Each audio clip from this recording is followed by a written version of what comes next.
A really common question I get all the time from people asking, when will my orchid rebloom? So the key to being able to answering that question is understanding the growth patterns of an orchid. So if you understand the growth pattern of your orchid, you don't have to be worried about when it's going to happen because you'll be able to see your orchid's clues.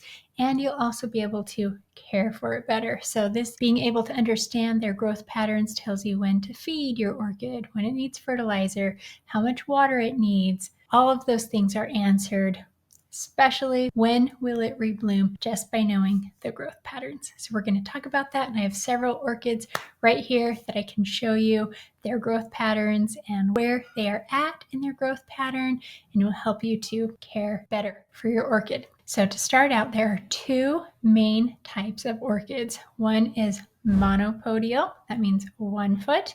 These are things like the Phalaenopsis or Angraecum and also Vanda orchids. So just as an example, so this is kind of what I call my beast. And this is a Phalaenopsis orchid, the kind that you see in the grocery store. And it is a monopodial orchid. It has one main stem that it grows from, okay? It also happens to have like 3 little flower spikes. They're kind of blending in with the roots. But one quick tip, this is how you can tell a flower spike from a root. One super easy way on the Phalaenopsis.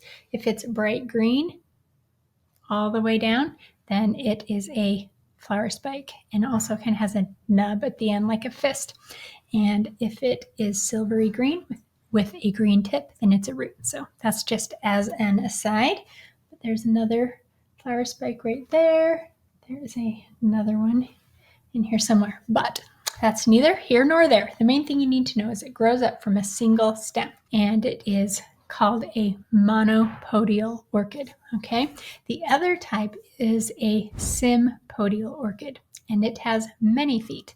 So, and it grows along a rhizome. So let me show you several examples of those kinds of orchids. So this is a Paphiopedilum orchid. It needs to be divided, but it grows along a rhizome, and it is a sympodial orchid. Many sympodial orchids also have pseudobulbs or water storage, but these slipper orchids do not. They still grow along a rhizome. With these types of orchids, it's kind of like a little fan of leaves that you can see. And you can see that I have a beautiful flower growing. If you are combining a Phragmipedium with a Paphiopedilum, it's kind of like you get a mule orchid, so they can't reproduce, but they do look similar. So you can see that it's getting a new growth right here. So that is how it's growing along the rhizome, and this is kind of the active growth phase. So right here you can see that it's getting another flower. So sometimes these growth phases can overlap. So you can get flowers and you can get new pseudobulbs and leaves all at the same time. So that's something that's kind of important to remember. Okay, so this orchid is also, they're in the active growth phase. Here's a Cattleya. This is Christmas Cattleya, and you can see it's getting a flower right there, and it's also getting a new growth. So these pseudobulbs right here, that's the water storage, and they grow along a rhizome, but they have these little eyes, and the eye is where the new growth will come. So when your orchid is putting out new pseudobulbs, new roots, new leaves, those are all really good signs. Those are all signals that your orchid is growing. This means that it needs more water, it needs you to feed it regularly, and it's also when it will culminate in flowers. If your orchid is resting, and some orchids go completely dormant, like some dendrobiums lose their leaves, and that's really normal. So you just need to know what kind of orchid you have and what it will do. Some orchids go very dormant and they need very little water and no fertilizer. This usually, for many orchids, it happens during the dry season. Some of us might think of that as kind of a winter time. Don't expect flowers, don't expect roots, don't expect leaves, don't expect pseudobulbs during this resting phase.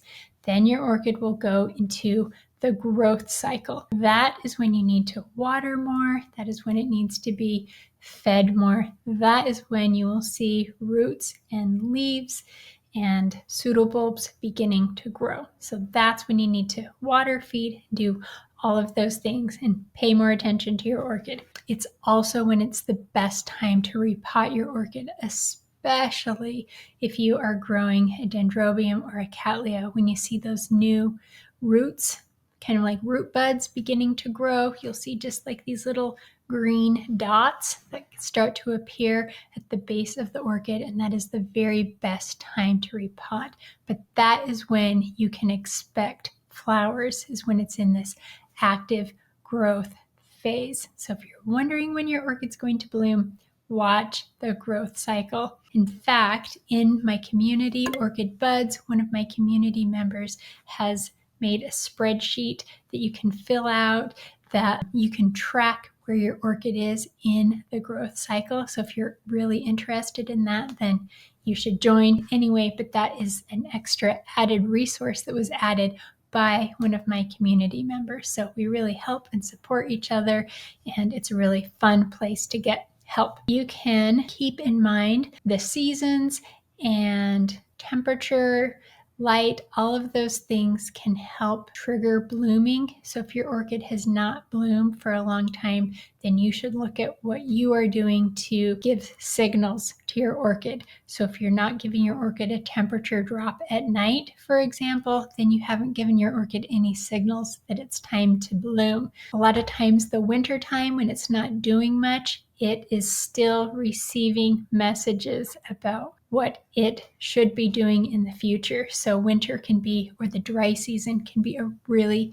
vital time where your orchid needs to receive the messages that it needs to bloom again in the wet season, or like spring and summertime. If your orchid's not blooming, keep those two things in mind. Like, have I given my orchid the right messages? Has it had a temperature drop at night? Is a really important one. And then the other one is, am I giving my orchid enough light? Because light is converted into sugars that gives your orchid the energy that it needs to rebloom.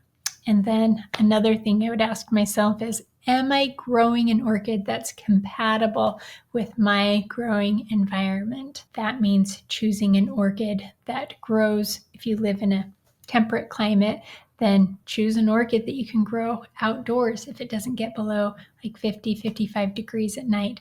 Or do I have an indoor growing environment that I have created that will give my orchid the messages, the signals, the seasonal variations that it needs to be able to grow? And that sounds complicated, but it's really just a matter of, like we talked about with the temperature, can I get down to 65 degrees at night if I'm growing a Phalaenopsis orchid? Things like that. So if you have any questions, then I really recommend joining the community, because it's where all the answers are found, where we really dig in deep, and you can get customized answers to your orchid growing questions. So if you found this video helpful, then like it, subscribe, share it, and of course, check us out on Orchid Buds.